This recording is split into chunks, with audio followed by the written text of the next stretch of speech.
Tumayo po ang lahat at tayo'y makiisa sa banal na misa na pamumunuan ng ating Kura Paroko, Reverendo Padre Douglas Badong.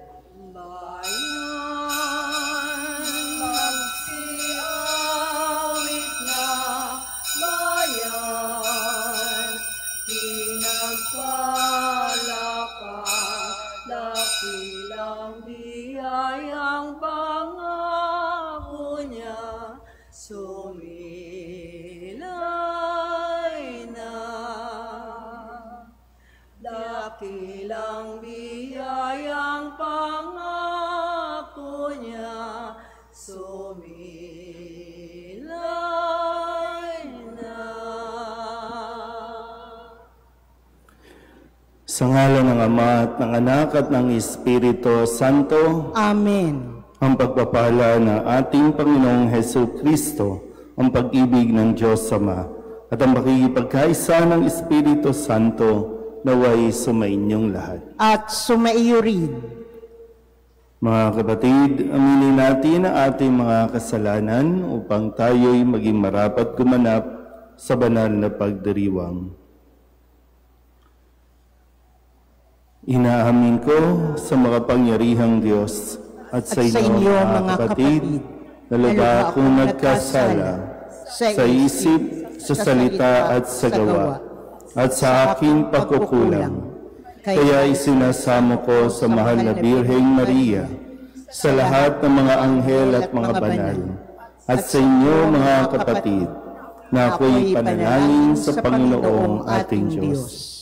Kawaan tayo ng makapangyarihang Diyos, patawarin tayo sa ating mga kasalanan, at patnubayan tayo sa buhay na walang hanggan. Amen.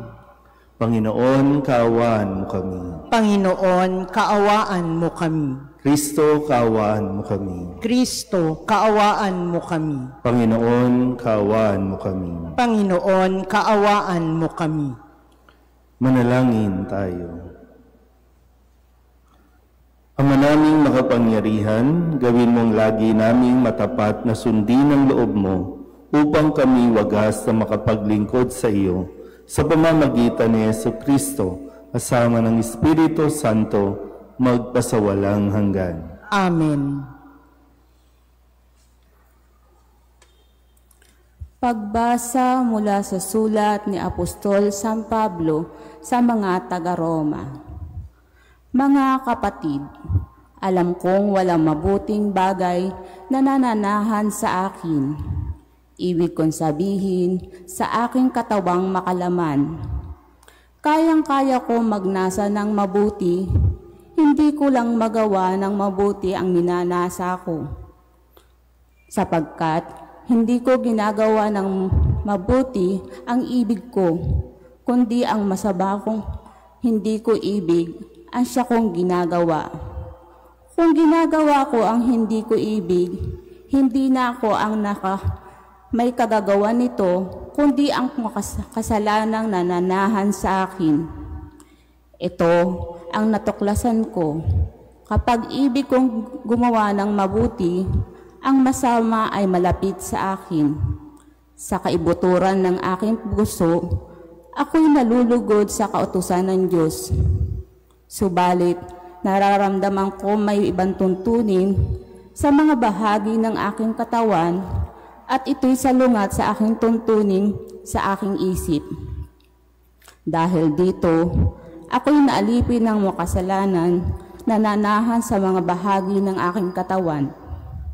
Kahabag-habag ang kalagayan ko. Sino magliligtas sa akin sa katawang ito na nagdudulot sa aking kamatayan? Ang Diyos sa pamamagitan ni Hesukristo na ating Panginoon, salamat sa Kanya. Ang salita ng Diyos. Salamat sa Diyos. Poon, ituro mo sa akin ang utos mo upang sundin. Poon, ituro mo sa akin ang utos mo upang sundin. Ako'y bigyan mo ng dunong na tunay na karunungan. Yamang ako'y nagtiwala sa utos mong binigay. Poon, ituro mo sa akin ang utos mo upang sundin. Kay buti mo, Panginoon, kay ganda ng iyong loob, sa akin na ituro mo ang ibigay mo ang utos. Poon, ituro mo sa akin ang utos mo upang sundin. Aliwin mo sana ako niyang pag-ibig mong lubos, katulad ng binitawang pangako sa iyong lingkod. Poon, ituro mo sa akin ang utos mo upang sundin. Sa akin ay mahabag ka, at ako'y mabubuhay. Sa lubos kong kasiyahan na sa iyong kautusan. Poon, ituro mo sa akin ang utos mo upang sundin. Pagkat dahil sa utos mo, ako ngayon nabubuhay. Poon, ituro mo sa akin ang utos mo upang sundin. Ang lingkod mo'y iyong iyo, kaya ako ay iligtas. Ang pagsunod sa utos mo ay sinisikap. Poon, ituro mo sa akin ang utos mo upang sundin. Magsitayo po ang lahat.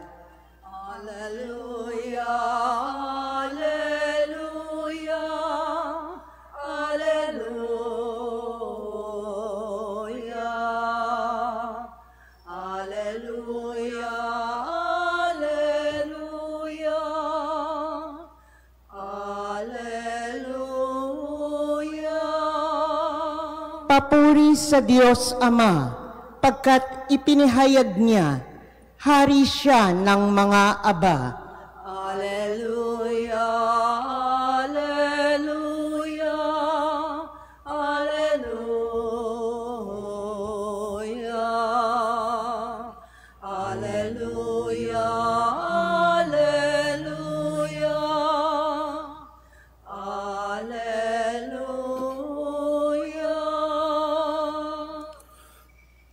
Sumainyo ang Panginoon. At sumaiyo rin. Ang mabuting balita ng Panginoon ayon kay San Lucas. Papuri sa iyo, Panginoon. Noong panahong iyon, sinabi ni Jesus sa mga tao, kapag nakita ninyong makapalang ulap sa kanluran, sinasabi ninyong uulan, at gayon na ang nangyayari. At kung umihip ang hanging timog, ay sinasabi ninyong iinit, at nagkakagayon na. Mga mapagpaimbabaw, marunong kayong bumasa ng palatandaan sa lupa't sa langit. Bakit hindi ninyo mabasa ang mga tanda ng kasalukuyang panahon? Bakit hindi ninyo mapagpasyahan kung alin ang matuwid? Kapag isinakdal ka sa hukuman, makipag-ayos ka sa nagsakdal habang may panahon. Baka kalad ka rin kanya sa hukuman at ibigay ka ng hukom sa tanod at ibilanggo ka naman nito. Sinasabi ko sa iyo, hindi ka makalalabas doon hanggat hindi mo nababayaran ang kahuli-hulihang sentimo. Ang mabuting balita ng Panginoon. Pinupuri ka namin, Panginoong Hesukristo. Isang magandang umaga po sa inyong lahat. Ngayon po ay Biyernes ng ika-29 na linggo sa karaniwang panahon at ngayon ay inaanyayahan tayo na muling suriin ang ating pong mga nagiging motivation, nagiging yung ating mga desisyon, yung ating mga iniisip sa bawat araw na ating pong ginagawa at lalong-lalo na balikan natin muli yung ating pong mga nagiging pamumuhay. Sa sulat ni San Pablo sa mga taga-Roma, maintindihan din natin yung karanasan na gusto natin bumait pero hindi natin magawa. Gusto nating gawin ang mabuti pero hindi natin nagagawa at ang ginagawa natin ay yung ayaw nating gawin. Pero diyan nga po sa mga ganyang karanasan, ang sabi ni Kristo sa ating ebanghelyo, bakit hindi ninyo mabasa ang mga tanda ng kasalukuyang panahon? Nagiging eksperto tayo, no? Sabi nga dito, nalalaman na ninyo kung uulan o iinit. Ibig sabihin, nagiging matalino naman ang tao. Nagiging maayos ang kanyang, kumbaga, karir, no? Pero sabi, bakit yung mga palatandaan hindi ninyo mabasa? So, ano nangyayari sa atin? Ano nangyayari sa buhay natin? Bakit hindi natin mabasa ang mga tanda ng kasalukuyang panahon? Lagi tayong nakafocus doon sa galing natin. Lagi tayong nakafocus doon sa paano tayo magiging successful, paano tayo magiging pinakamahusay sa lahat. Pero yung mga simpleng tanda ng kasalukuyan nangyayari sa ating buhay, sa ating paligid, bakit di natin mabasa? Hindi ba talaga mabasa o sadyang iba ang tingin natin at iba ang tinitingnan natin? Di ba? Para bang hindi mo ba nakikita tumatanda ng magulang mo? Wala bang signs na nakikita? Umupitoy na yung buhok, umuubo-ubo na yan, nagkakasakit na yan. So, kailan mo paglalaanan ng oras? Kailan mo aayusin, no, ang iyong buhay? Yung mga tinatawag nga natin ngayon, no, sa lengguwahe natin ngayon, may mga red flag naman.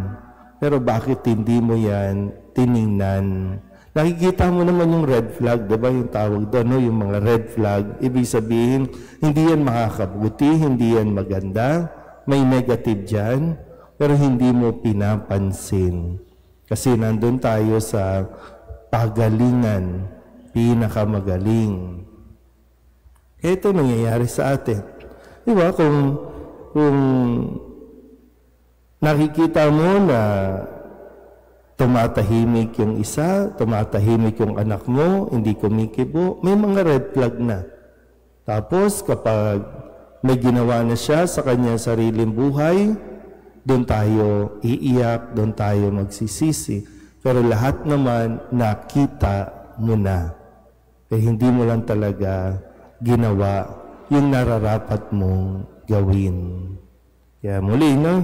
Yung hamon sa atin ni Kristo, sa mga pagbasa natin ngayon, masikapin nating gawin kung ano ang mabuti. Hindi lahat ng iniisip nating tama, mabuti. So mas piliin natin maging mabuti kaysa ang ipaglaban natin kung ano ang tama para sa atin. Amen?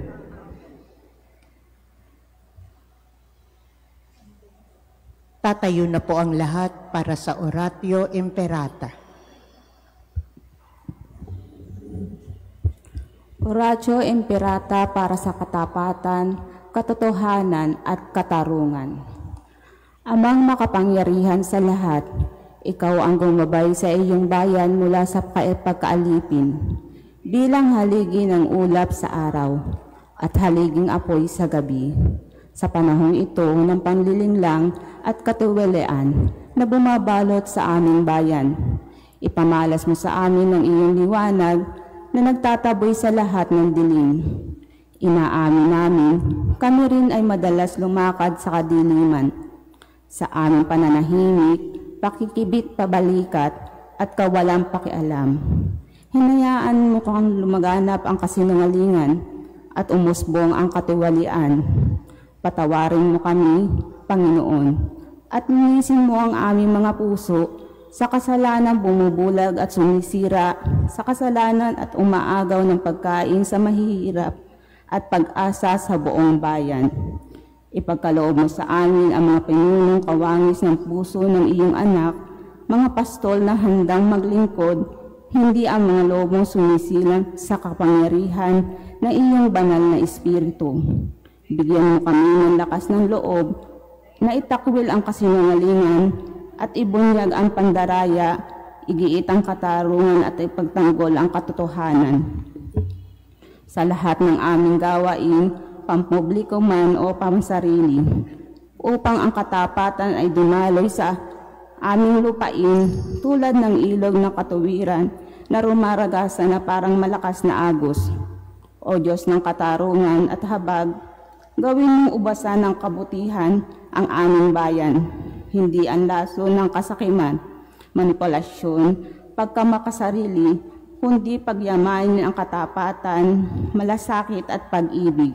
Hinihiling namin ito sa pamamagitan ni Kristo ang aming Panginoon. Amen. Amen. Maria, salamin ng katuwiran, Ipanalangin mo kami. San Miguel Arcangel, Ipanalangin mo kami. San Lorenzo at San Pedro Calunsod, Ipanalangin ninyo kami. Handog namin sa iyo, Ama, ang tinapay at alak na ito. Handog ng bayang umasa, sumasamba't nagmamahal sa'yo. Handog namin sa iyo, Ama, ang tinapay at alak na ito. Handog ng bayang umasa,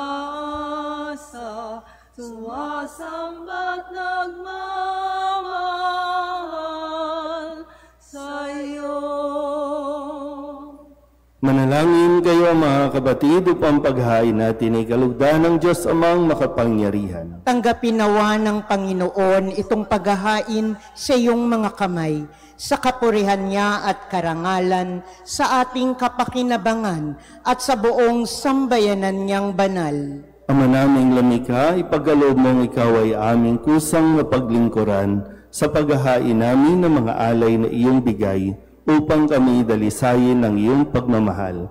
Sa paglilingkod namin ngayong ginaganap ang banal na pagdiriwang sa pamamagitan ni Jesucristo kasama ng Espiritu Santo magpasawalang hanggan. Amen. Sumainyo ang Panginoon. At sumaiyo rin. Itaas sa Diyos ang inyong puso at diwa. Itinaas na namin sa Panginoon. Pasalamatan natin ang Panginoong ating Diyos. Marapat na siya ay pasalamatan. Ama naming makapangyarihan, tunay ngang marapat na ikaw ay aming pasalamatan sa pamamagitan ni Jesucristo na aming Panginoon. Utang na loob ang nagbubunsod upang gunitain ang kamatayan niya para kami buhayin. Pagtitiwala ang sanhi ng ligayang di malilimot sa pagkabuhay niyang sa aming kaloob. Pag-asa ang dahilan ng pagiging handa para sa pagbabalik niyang totoong dakila. Kaya kaysa ng mga anghel na nagsisiawid ng papuri sa iyo nang walang humpay sa kalangitan, kami nagbubuni sa iyong kadakilaan. Santo, Santo, Santo, Panginoong Diyos ng mga hukbo, napupuno ang langit at lupa ng kadakilaan mo, o sana sa kaitaasan. Pinagpala ang naparirito sa ngalan ng Panginoon, o sana sa kaitaasan. Ama naming banal, ikaw ang bukal ng tanang kabanalan. Kaya't sa pamamagitan ng iyong Espiritu, gawin mong banal ang kaloob na ito upang para sa aming maging katawan at dugo ng aming Panginoong Jesucristo. Bago niya pinagtiis ang kusang loob na maging handog, hinawakan niya ang tinapay, pinasalamatan kaniya, pinaghati-hati niya iyon, iniabot sa kanyang mga alagad at sinabi, "Tanggapin ninyong lahat ito at kanin, ito ang aking katawan na ihahandog para sa inyo."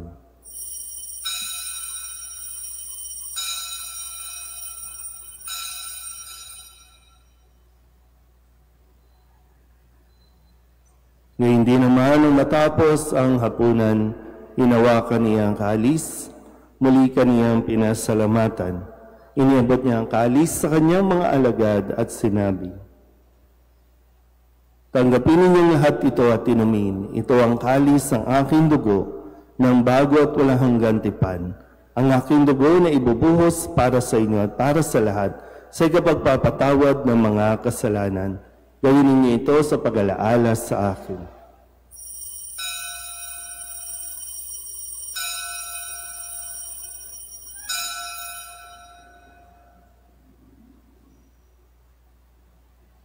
Ipagbunyi natin ang misteryo ng pananampalataya. Si Kristo'y namatay, si Kristo'y nabuhay, si Kristo'y babalik sa wakas ng panahon. Ama, ginagawa namin ngayon ang pag-alaala sa pagkamatay at muling pagkabuhay ng iyong anak. Kaya tiniaalay namin sa iyo ang tinapay na nagbibigay buhay at ang kalis na nagkakaloob ng kaligtasan. Kami nagpapasalamat dahil kami iyong minarapat na tumayo sa harap mo para maglingkod sa iyo. Isinasamo namin kami magsasalo-salo sa katawan at dugo ni Kristo ay mabuklod sa pagkakaisa sa pamamagitan ng Espiritu Santo. Ama, lingapin mo ang iyong simbahang laganap sa buong daigdig. Puspusin mo kami sa pag-ibig kaysa ni Leon na aming Papa at ni Jose na aming Obispo at ng Tanang Kaparian. Alalahanin mo si Jascha na tinawag mo mula sa daigdig na ito. Nung siya'y binyagan, siya'y nakaisa ni Kristo sa pagkamatay. Ngayon siya'y pumanaw, naway makaisa siya ni Kristo sa pagkabuhay. Alalahanin mo rin ang mga kapatid naming nahimlay na may pag-asang sila'y muling mabubuhay, gayon din ang lahat ng mga pumanaw. Kawaan mo sila at patuloyin sa iyong kaliwanagan. Kawaan mo at pagindapating kaming lahat na makasalo sa iyong buhay na walang wakas. Kaysa ng mahal na Birhen Maria na ina ng Diyos, ng kabiyak ng puso niyang si San Jose, kaysa ng mga apostol at ng lahat ng mga banal na namuhay dito sa daigdig ng kalugod-lugod sa iyo, may pagdiwang nawa namin ang papupuri sa ikararangal mo sa pamamagitan ng iyong anak na aming Panginoong Hesus Kristo.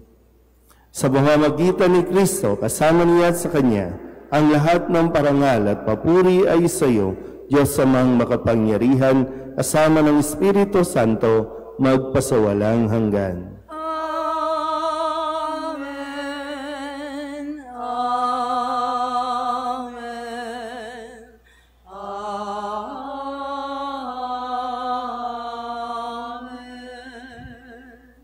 Sa tagubilin ng mga nakagagaling na utos at turo ni Jesus sa Panginoon natin at Diyos, ipahayag natin ang lakas loob. Ama namin, sumasalangit ka, sambahin ang ngalan mo, mapasa amin ang kaharian mo, sundin ang loob mo dito sa lupa para nang sa langit. Bigyan mo kami ngayon ng aming kakanin sa araw-araw at patawarin mo kami sa aming mga sala para ng pagpapatawad namin sa nagkakasala sa amin. At huwag mo kaming ipahintulot sa tukso at iadya mo kami sa lahat ng masama. Hinihiling namin kami iadya sa lahat ng masama, pagkalooban ng kapayapaan araw-araw, iligtas sa kasalanan at ilayo sa lahat ng kapahamakan, samantalang aming pinananabikan ang dakilang araw ng pagpapahayag ng tagapagligtas naming si Jesucristo. Sapagkat iyo ang kaharian at ang kapangyarihan at ang kapurihan, magpakailanman. Amen. Panginoong Jesucristo, sinabi mo sa iyong mga apostol, kapayapaan ang iniiwan ko sa inyo, ang aking kapayapaan ang binibigay ko sa inyo. Tunghayan mo ang aming pananampalataya at huwag ang aming mga pagkakasala. Pagkalooban mo kami ng kapayapaan at pagkakaisa ayon sa iyong kalooban, sama ng Espiritu Santo, magpasawalang hanggan. Amen. Ang kapayapaan ng Panginoon ay laging sumainyo. At sumaiyo rin. Magbigayan po tayo ng kapayapaan sa isa't isa. Kordero ng Diyos na nag-aalis ng mga kasalanan ng sanlibutan, maawa ka sa amin. Kordero ng Diyos na nag-aalis ng mga kasalanan ng sanlibutan, maawa ka sa amin. Kordero ng Diyos na nag-aalis ng mga kasalanan ng sanlibutan, ipagkaloob mo sa amin ang kapayapaan. Ito ang kordero ng Diyos. Ito ang nag-aalis ng kasalanan ng sanlibutan. Mapalad ang mga inaanyayahan sa kanyang piging. Panginoon, hindi ako karapat-dapat na magpatuloy sa iyo, ngunit sa isang salita mo lamang ay gagaling na ako.